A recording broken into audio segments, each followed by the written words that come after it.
Thanks, Jeff. Well, it's good to be back together, kind of.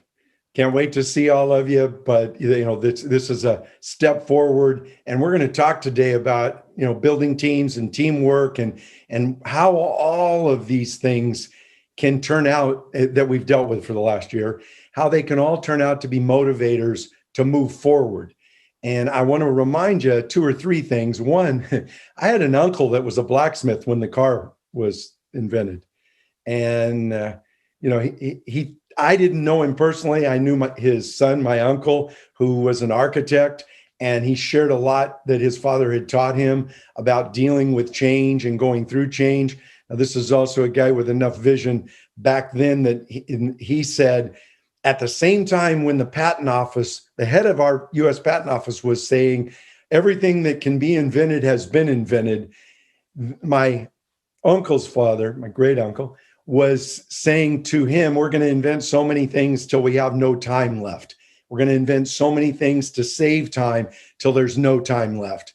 So, and he went through the transition from blacksmith to handyman to mechanic and those things. My point to you today is in the next 10 years, we're going to probably see more change than we've seen in the last 100 years, maybe 120 years.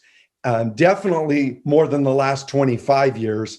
And if you think about 25 years, 27 years ago, we didn't have an internet 29 years ago, and it was just starting. And we're going to see more change in these next 10 years. Now, the issue is, can we learn to embrace that change? And in business, we've thrown the word team and around and teamwork around for a lot of years. And some of you have heard me say before, people don't act like teammates unless somebody acts like a coach, but people also have to be put in that environment where they understand our human nature. Our human nature wakes up every day to be comfortable, not better.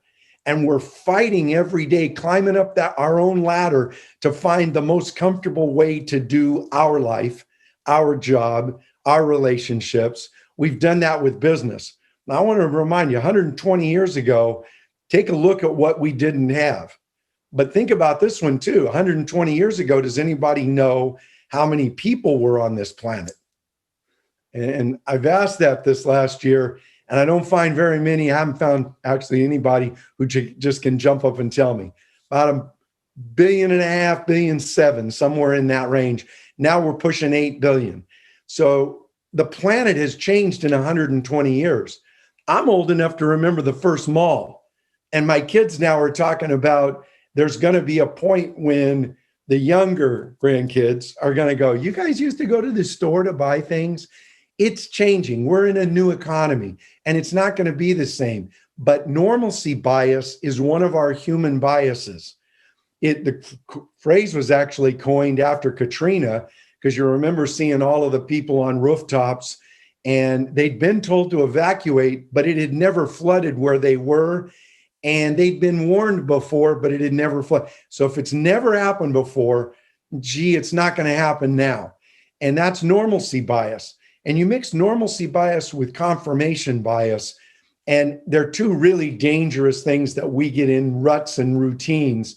And, habits are a good thing, except that you should be improving them all the time. And if a habit becomes a routine that becomes a rut, you might as well just call it a grave. Both ends are knocked out. You can move back and forth, but you're already dying and you're basically dead. You're not going to get better.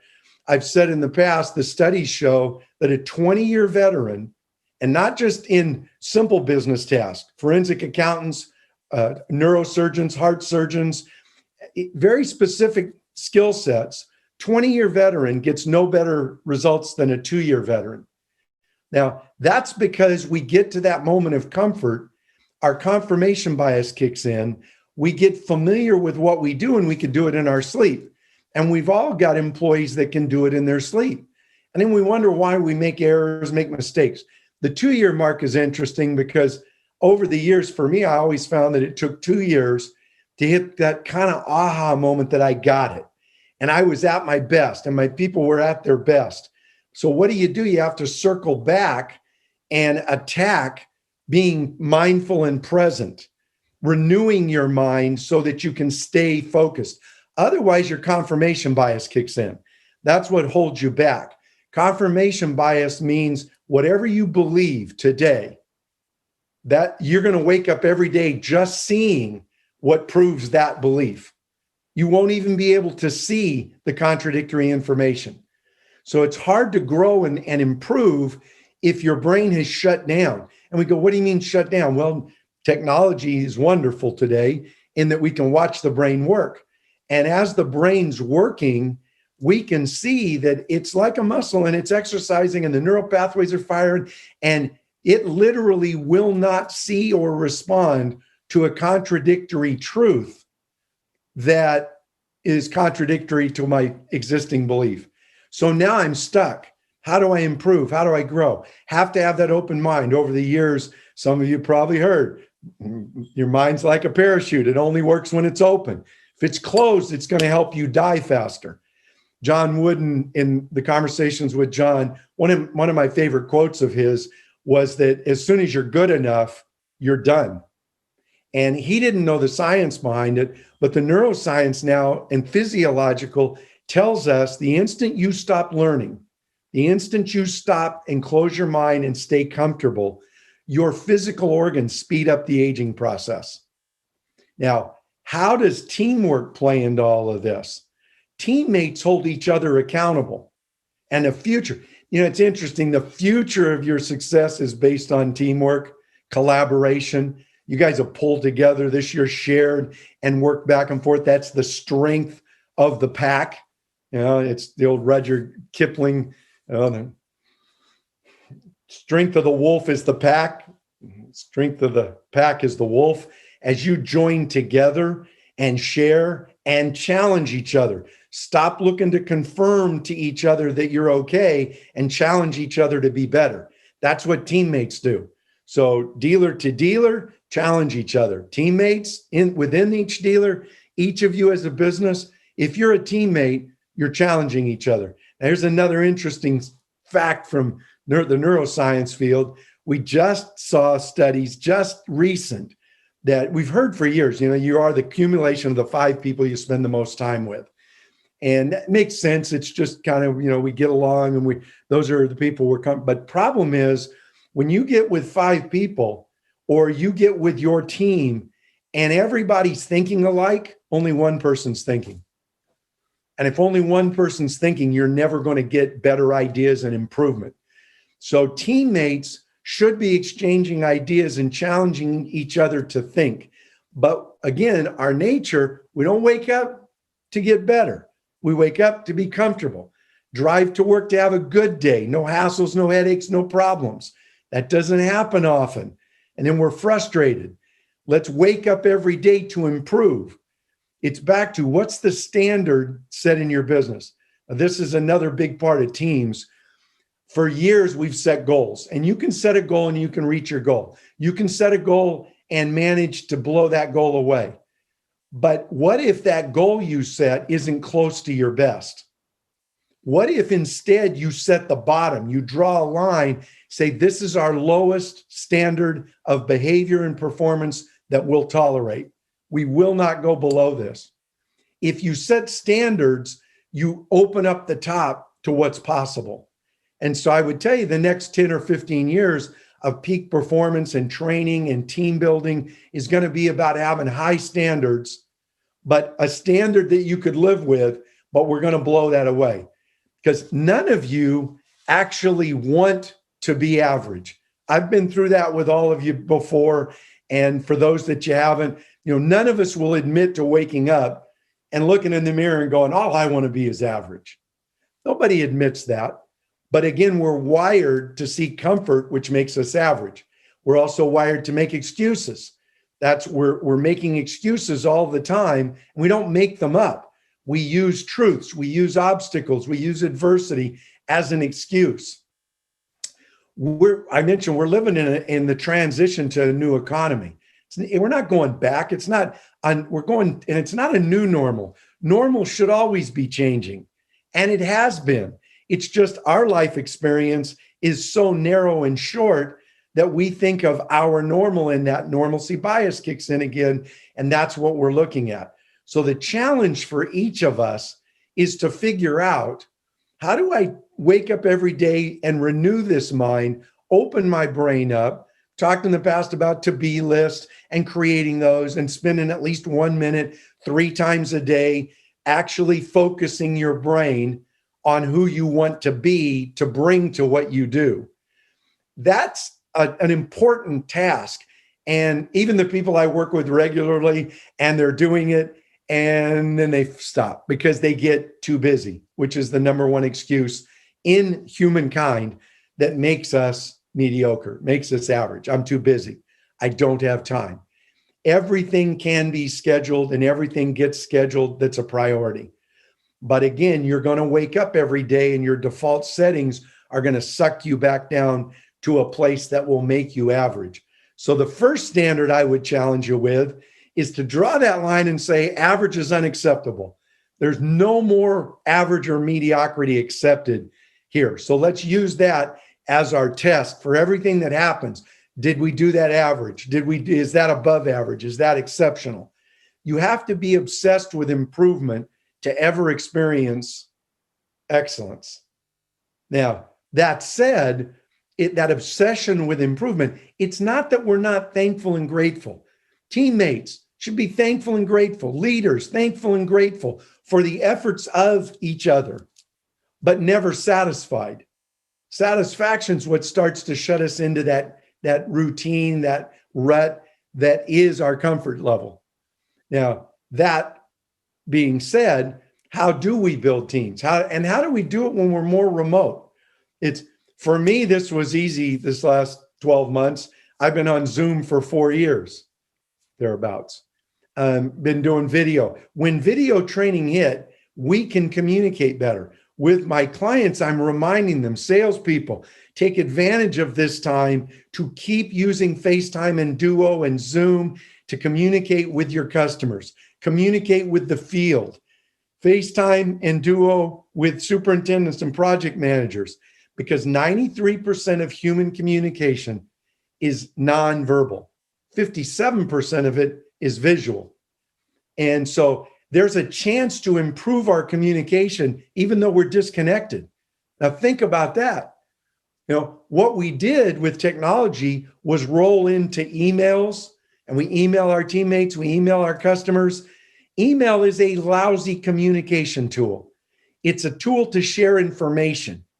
Communication happens between people when they can hear and see each other. Because of that 93%, after the 57, the balance is tonal. It's your energy level, it's your enthusiasm, it's your conviction. If you have conviction and enthusiasm, that doesn't come through. None of that comes through in texts or emails. We tend to be a little more emotion driven in text, more personal. That's why text replaces, especially with consumers and things, it replaces email and is better. But the best is for us to talk together and communicate. And if we can see each other, we've heightened that. So don't let this time be a blip and you're waiting to go back and you're still sending out tons of emails. Pick the phone up, schedule Zoom calls, one-on-one, schedule and use FaceTime and you can share with your customers and with your staff that we communicate better when we see each other. That's a reality. And don't we want to improve our communication? That's the way we actually draw closer together, share better ideas, and come up. The third mind is what you're looking for. When two people have an open mind and they're sharing ideas and they're challenging each other, there should be a third mind, a third idea that pops up. That's what collaboration does. That's what teamwork does. And again, if we're not holding each other accountable, and leaders, you can't be a good leader if you're not a good teammate, because your first job is to set standards and hold people accountable. And the quickest way to demoralize your staff is to not hold people accountable to your standards. If you tolerate bad behavior, you demoralize good behavior. you demoralize the people that are there. You'll actually chase off. And this has been a pattern of 30 or 40 years of business, the last 30 or 40 years in business. Everybody's worked in an environment. Well, if they don't care about what they're doing, why should I care? We've all been in those environments. And that's the damage, because again, your business isn't going to improve, and it's not going to be adaptable and flexible to maneuver through this changing economy. It's not going to be prepared for that unless your people are improving, unless we all make a standard that we're going to wake up daily and embrace change. Psychology over the last decades has actually told us change is painful, and that's just not true. But I'm going to pick on my psychologist friends for a second. Psychologists get paid if you come back. I've known for 30 years doing what I do, I get paid to go away. If I help you enough, then I go away. Then if you need me back, I come back. But the reality is you got to get better. And change is the only way to initiate improvement. Now, not all change creates improvement, but all improvement comes from change. And if you're not attacking every day aggressively, how are we going to do this better? How are we going to improve? How are we going to come together and provide better services? I mentioned things are changing. I don't know if you saw, again, as we go through this economy and the change, 2 Westfield shopping centers in Tampa, Florida. Now, Tampa, Florida is the number 2 move to area in the last 12 months. Austin, Texas first, Tampa next. So it's a booming area that has more people buying homes and moving in. Got a home builder client down there, went from 900 homes to 2,250 homes from 19 to 20. That much of a boom. And that wasn't, they're doing a good job, but that was the economy and what's happening with the areas that people are moving to. So we're moving into different areas. And 2 Westfield shopping centers were just taken back by the banks. They foreclosed on them. And shortly after that, Bloomberg comes out with an article for California, are empty malls going to solve the housing problem? Because it's going to change. I started to say, and I'll remind you, my kids are saying their kids are going to go, you used to go to a store to buy things. It's changing all the time. We're living in a different environment. So don't embrace it as, how do I get through this? How can I thrive through this? Most of you have done okay and done well, and you're moving, but there's concern about the future and what's it hold, and commercial real estate. And yeah, I got a lot of clients that have shrunk their footprint already by 70 and 80%. But that space is going to get used and it's going to need flooring. But are you open-minded enough to keep watching, talking with your clients? Are you doing brainstorming meetings with your customers? Are you bringing them in, the GCs, the facilities people? Are you bringing them in and getting them on Zoom? There you go. For me, I bringing them in. For those that will do, for those that don't, then get them on Zoom. And are you brainstorming with them about what they see for their future? What's their business model? Where are they going? What are they going to be doing? We're going to see changes to space, but we have more people, as I mentioned, than we've ever had. And they have to be somewhere, do something, and be busy doing something. So how does that look, and how are you going to fit into it? You have a business that will stay in business, but will you adapt to make the most of that business? Will you be able to address the changes?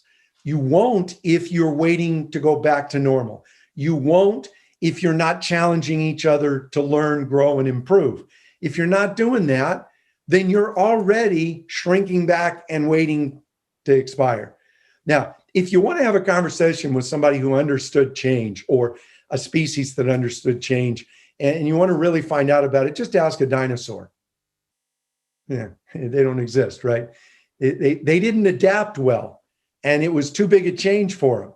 And that's what we become. And when we look back and we think about even the last 25 or 30 years, the stores, the things that come, talking 10,000 to 20,000 retailers out of business this year.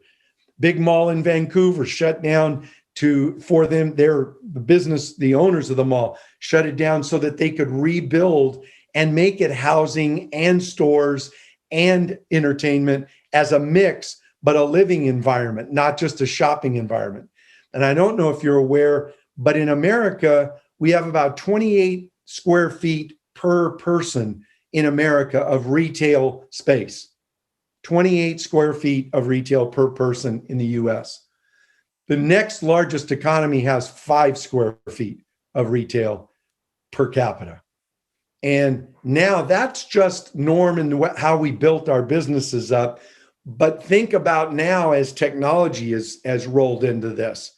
Some of you leaders early on last year, we got together on Zoom, and I told you, I actually had a session that I did in 1994 at the Design Center in New York for the flooring manufacturers, the flooring distributors, the retailers, designers, real estate. They were all there. And I was talking about at that time in 94, handheld devices that would deliver all of our information, entertainment, and communication.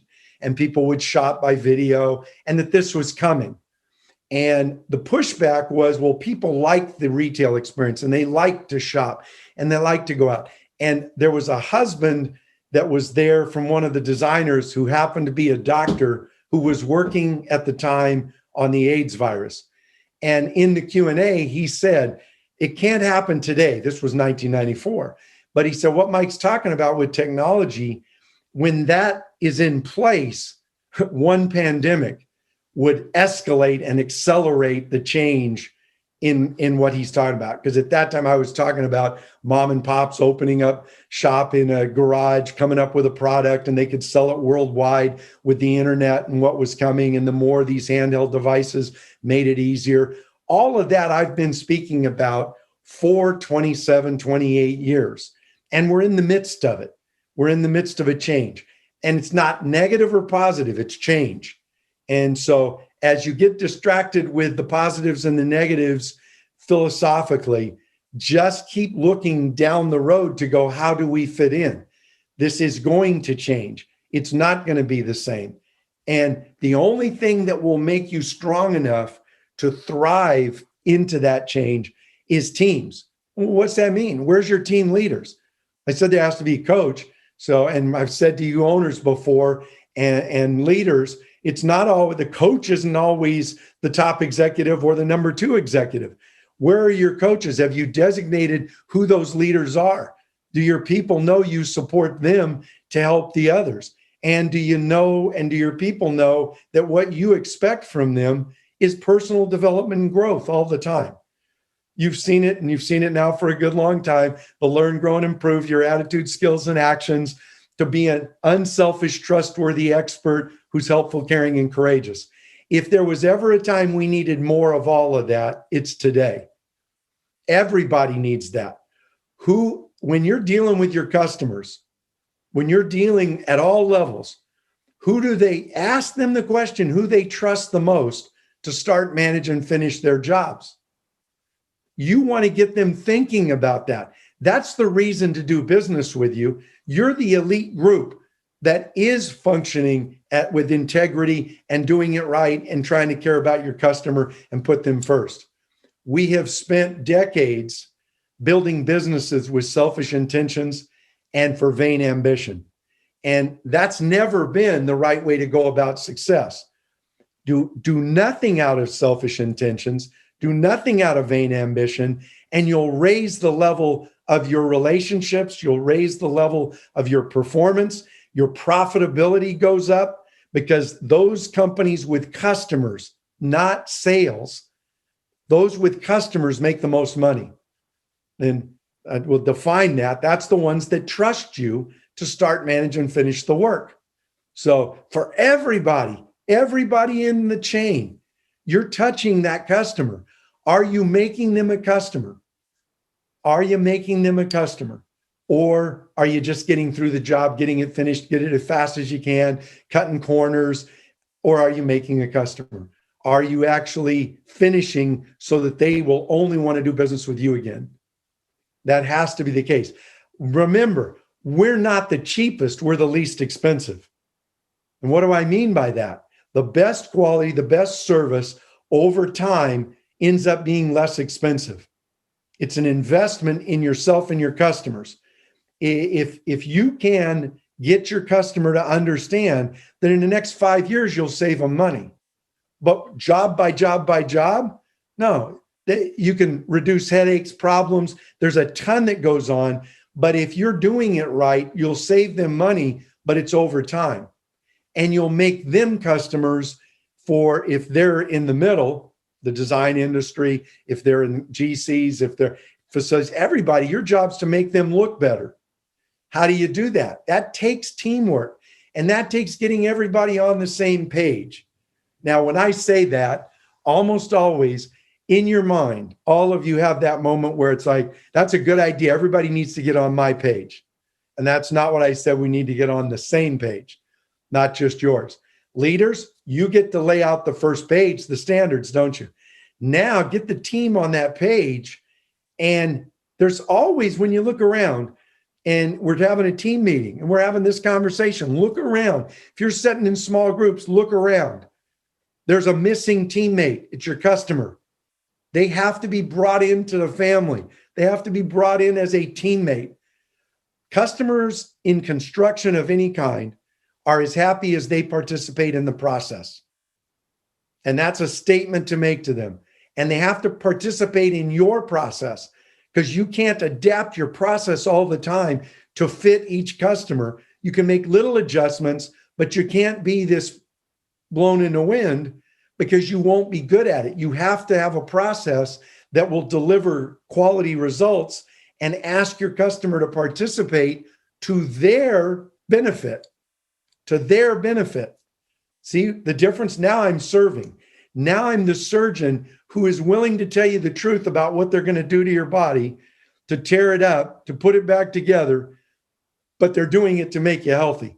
We're going to do that. We're going to have the courage, if we're pulled together on the same page, asking the customer to be part of our team. And now we've made teammates of everyone. So you want to talk about teamwork to ensure a successful future? It's that teamwork that includes your customer. Now, think about this. If you plant a tree in an opening where trees were, in a clearing where trees were cleared out, the ground has roots in them already. And one single tree will grow down and wrap with those roots, get deeper into for nourishment, and be stronger than if it was planted by itself in a clean field that hadn't been planted. Even more important, if a whole forest is together with those roots intertwined, much stronger and but again, the trees are flexible. They bend with the wind. And when they can't bend enough for the change, they snap and break. And we see that happen. So the key is, are you going to be flexible enough to actually go through this process of changing to a new economy? It's not new. The idea isn't new.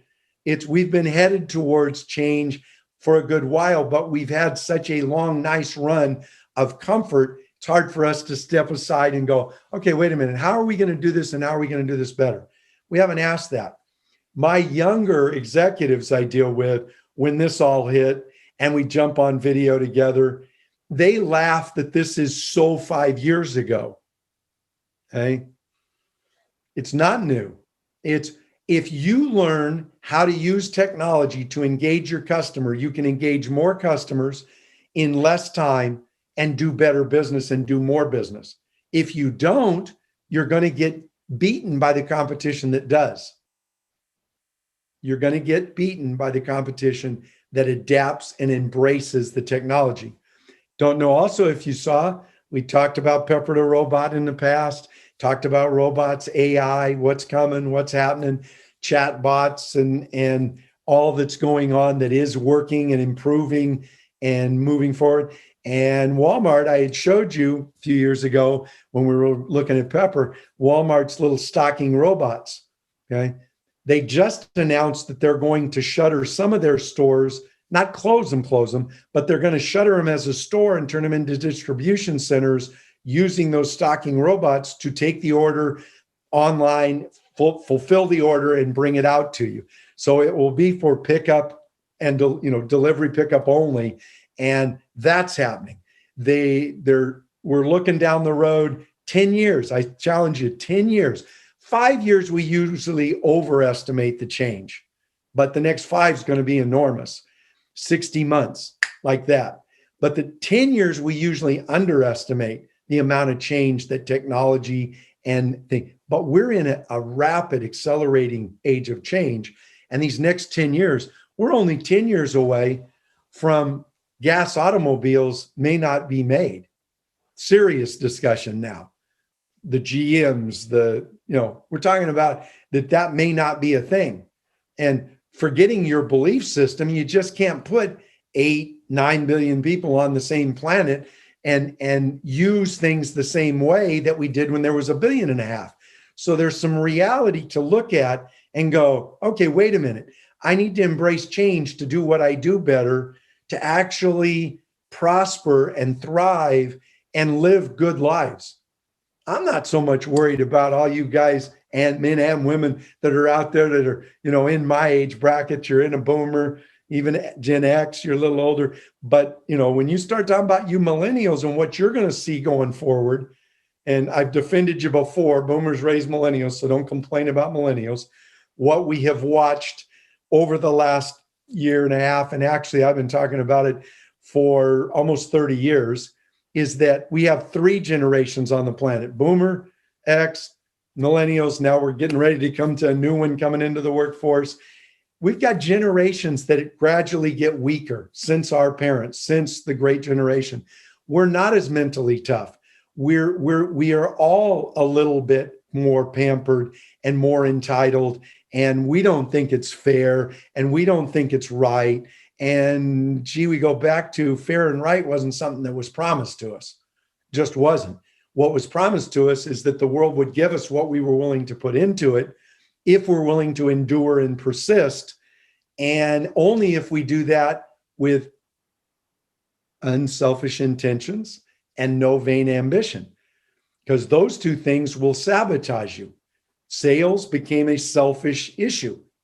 We botched that up and turned people, whether it's business to business or consumer to business, it didn't matter how you're selling. People don't like, trust, and believe salespeople. Well, teammates, let's get together and hold each other accountable. Salespeople, stop acting like salespeople.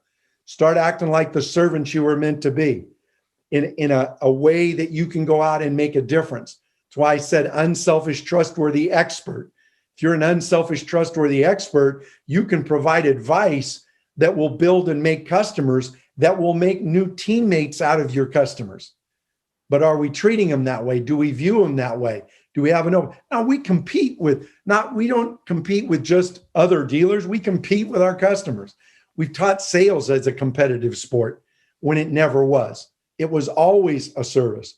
Webster's 70, 80 years ago, Webster's defined sales as the exchange of goods and services to the benefit of the buyer.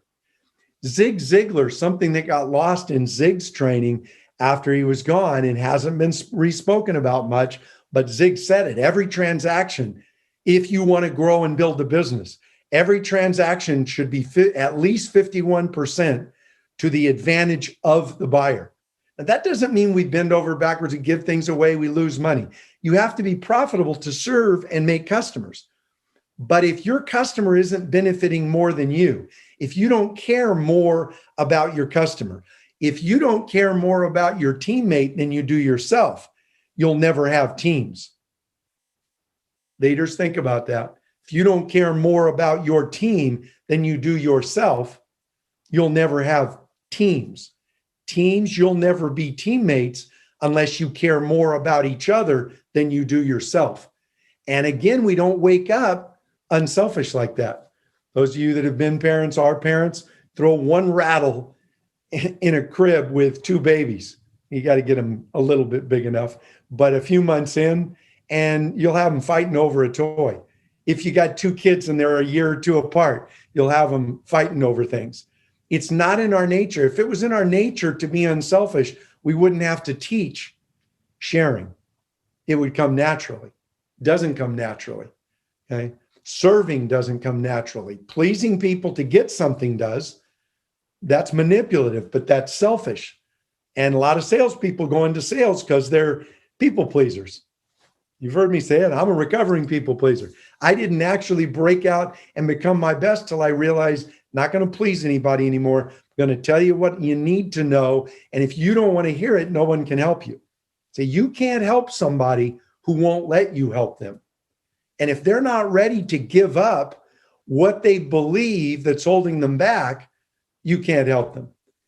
People, all of us, have to open our mind, renew our mind, and rethink how we do what we do every day. Stop staying in your ruts and building those habits that will hold you back, and keep tinkering with your habits every day. Keep tinkering with, how do I do this better? If you're still doing something the way you did it 2 years ago, 3 years ago, you need to blow it up and change it. And you might not improve first, but you tinker and tinker and tinker with change until you improve it.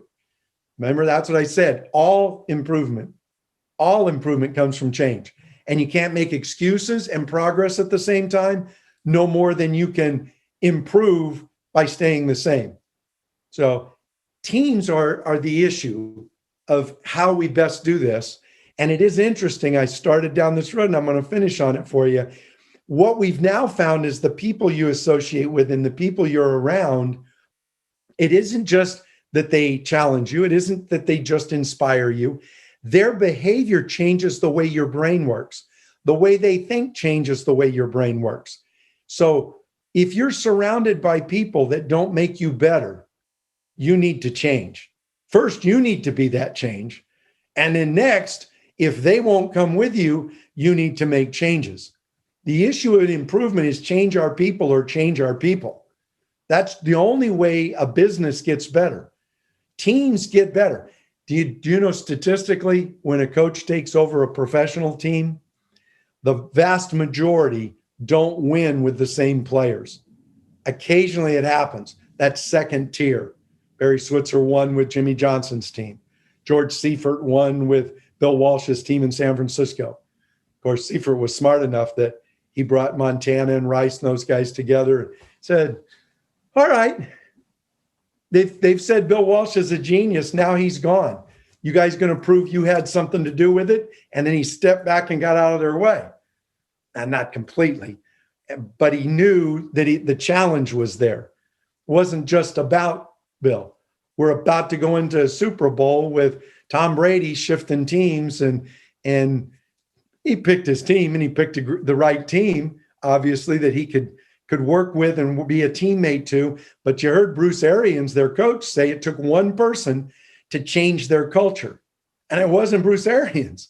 In this case, it was Tom that stepped in with more fire than even the coach had. So that we've talked, and Jeff and I have talked to you in the past about owners, leaders, presidents, CEOs. Your number two a lot of times is your head coach. And I can remember in Vegas with Fuse, one of you, if you're still out there, one of you was a football official on the weekends, on Friday nights. And I said, coaches are twos. And when we're having an exchange, he said, I've never met a coach on a sideline that thought he was a two. No, when you're in charge, you're in charge. You're the coach. That sideline in that locker room is mine. But I report to someone. If I report to someone, I'm a two. Could be a three or a four. But we need good twos, threes, and fours. So for those of you listening, one of the advantages this year is there's more of you involved in this, more of you that are listening today. And think about it. If you're a 2, 3, 4, if you're a newbie, step in and be that teammate that makes a difference. Be that change. Be that extraordinary person that starts making people think different. Not because you're annoying, but because you care, because you put the other person first, because what they can do with you is build that root structure that makes you stronger and more successful together. all of us are stronger and more successful together, not apart. But that doesn't mean we're going to think alike. I don't expect anybody to think exactly like me, but I want them to think. If you want to have great things happen, challenge people to think. We don't use this like we should. We don't think often enough. I will swear, and I've been saying it for almost 30 years, the hardest job in America, challenging audiences. What's the hardest job in America? People throw out all kinds of stuff. And for years, decades now, I've said, no, it's thinking, because it has to be the hardest job because so few people are willing to do it. I'm going to challenge you. I want you to think. I want you to pull back. Ask yourself, what do I believe that's holding me back? What do I believe today that's as stupid as the earth is flat? Because they believed it was flat. They believed it was flat, and it held them back. And most of Spain didn't believe Columbus even sailed very far, just got out of sight. That was a scam. So we haven't changed much over the years as human beings, but we should be improving by renewing this and thinking. Each of us needs to challenge ourselves first and others, but we start by changing the belief that, what's in it for me? Let me first and foremost, let's go back to those truths. I can get anything I want in life if I help enough other people get what they want. Again, Zig said that. It's in every kind of healthy writing that's been done from the beginning, from biblically. It's there everywhere you look. You can have everything you want in life if you help enough other people get it. If you're selfish and your intentions are selfish, people can feel it. Remember I said 93% of communication is nonverbal? People feel what you feel more than they hear what you say. They can feel it. And it's been proven that if you're trying to persuade somebody, if you're trying out of selfish intentions to get someone to do something, even your best friend or spouse, they will pull back. Most of the time, they'll pull back to a point. If you keep going, they're going to lean in and go, what's in this for you? Because the selfishness smells so strong around you. So for all of us, the challenge to building teams is to set aside our selfish intentions and vain ambitions, to serve one another by looking out for each other, for being trustworthy, not just honest, trustworthy, loyal, honorable. That's what you want from a teammate. But teammates to do that have to be willing to have the freedom to challenge you face to face with what it is that needs to be said to you. We don't even do that well within our families. We tend to avoid conflict, another part of most people's behavior. And it's not that we want to embrace that, or do we? Or do we? The best leaders, the best teammates embrace conflict as an opportunity for growth. They don't embrace conflict to be annoying, to be that one that stirs things up and disrupts the peace, but they embrace conflict like they embrace change. It's a normal part of growth. It's a normal part and healthy part of moving forward. And we need to embrace that. We need to be willing to have discussions. People do. We are wired to think people think like us. And when I've said that in the past, I've over and over with people, they go, well, no, I don't think people should think like me. I said, have you ever said they don't get it? If you've ever used that phrase, they don't get it, then you think they should think like you. And two words that you have to watch out for is need and should. They need to do this and they should do that. Now, if it's a physical standard, yes, you need to open your business on time. Yes, you should provide good service. But if you're talking about human to human, they need to think like this, they should think like this. That's a cognitive distortion that in your brain, you've distorted things and you don't realize that what you're doing is narrowing down your vision. Heard from a good friend yesterday in a conversation, and he had attributed it to me, and it wasn't my phrase. And so I had to tell him, no, I didn't say that. So don't quote me on that one. You quote me on the other stuff. he said that he remembered the phrase, we're born on the wrong side of our eyes. We're born behind them seeing out, and we don't, our vision is very bad. We don't see things as they are. We see them as we are through our experiences. And as I've said with confirmation bias, we see them through our set belief system that needs to be changing and growing. Why does it need to change and grow? What I believe has worked. It worked for me. Yeah, but things are changing and you need to keep up. And more than that, if you think you don't need to change what you believe, that would mean you have all the truth. And nobody walking on the planet at this point has all the truth. You just don't. All you got to do is walk in a library, go online, look at all the books under one subject that you think you're an expert on, and it should challenge you to go, gee, I don't know that much about what I thought I knew. Stay humble, keep learning, challenge yourself to keep growing and improving and changing how you do what you do to make it better. Be that driver for better. Be the driver for improvement, and wake up every day with that. It doesn't come naturally. It's an act of self-discipline. It's an act of choosing to want things to not be the same, not be comfortable. You need to get uncomfortable with your comfort, and you need to start doubting your doubts. When you can do that, you got this mind open, looking for opportunity. I will assure you this next 10 years with all the change is going to have more opportunity than we've ever seen before as well. But it'll be opportunities for those looking with an open mind for how they can perform and how they can come together as a group and change the dynamic between customer and business. Invite that customer, especially business to business, but consumers as well. Invite them to be a part of your team. Don't see them as somebody you do something to or for, but that you do something with.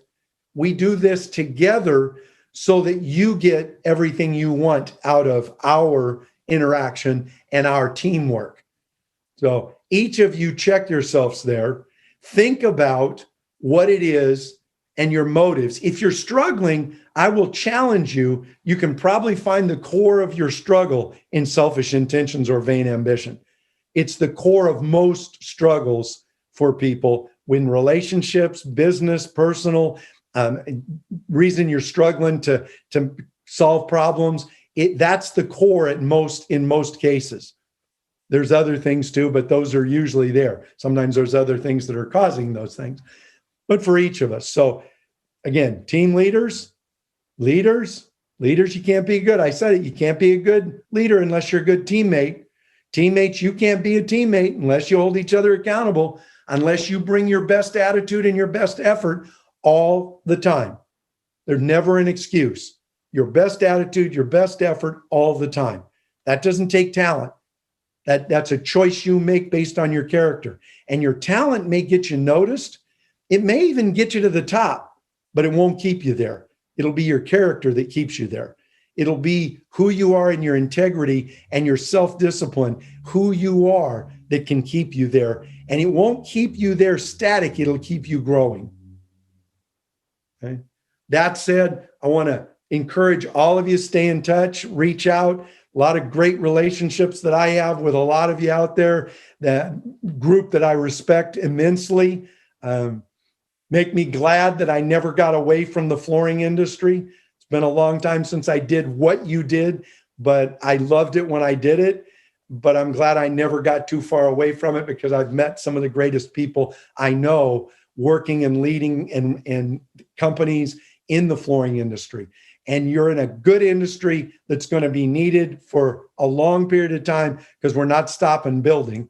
We're just going to change how we use structures and buildings, be adaptable, be ready to be that supplier that fits that need for those customers. Y'all have a great day till we see each other. Can't wait sometime in the near future. Have a good one. Stay safe, be strong, and get better.